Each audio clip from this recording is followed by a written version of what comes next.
Saturday afternoon எடுத்து mini vlog. Weekends அப்படின்னாலே Sunday ஒரு நாள் தான் லீவ் அப்படிங்கிறப்போ வீட்டு வேலையிலேயே வந்து அந்த ஒன் டே ஓடிடும். பட் வந்து சாட்டர்டே சண்டே அப்படின்னு 2 டேஸ் லீவ் வந்துச்சுன்னா நமக்கு வந்து ஒரு நாள் வெளியே போயிட்டு வரலாம். இதே 3 டேஸ் லீவ்னால் அதை விட ரொம்ப ஜாலியாக இருக்கும். ஏன்னா கண்டிப்பாக ஃப்ரீ டைம் வந்து நிறைய கிடைக்கும். ஸோ லீவில் வீட்டில் எல்லோரும் இருக்கப்போ அதை செய்யணும் இதை செய்யணும்னு சொல்லிட்டு கிச்சன்லேயே நிற்போம். பட் அப்படி இல்லாமல் கொஞ்சம் சிம்பிளாக செஞ்சுட்டு எங்கேயாவது வெளியே போயிட்டு வந்தோன்னா ஃபேமிலியாக டைம் ஸ்பெண்ட் பண்ணிட்டு வரும்போது அது ரொம்ப ஹாப்பியாக இருக்கும். மனசுக்கும் வந்து நல்ல சேஞ்சஸ் கொடுக்கும். ஸோ அதனால் நான் வந்து மோஸ்ட்லி இந்த மாதிரி வெளியே போகணும் அப்படின்ட்டு நினப்பேன். நாங்கள் கிண்டி சில்ட்ரன்ஸ் பார்க் தான் போயிருந்தோம். அங்கே வந்து கிளைமேட் வந்து பயங்கர சூப்பராக இருந்துச்சு.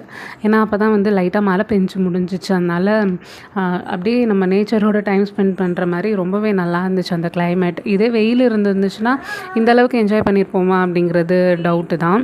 நிறைய கிட்ஸ் ப்ளே ஏரியா இருந்ததுனால குழந்தைங்களுக்கு இந்த இடம் ரொம்ப ரொம்ப பிடிக்கும். இந்த இடத்துக்கு போகலன்னா கண்டிப்பாக ஒன் டைம் போய்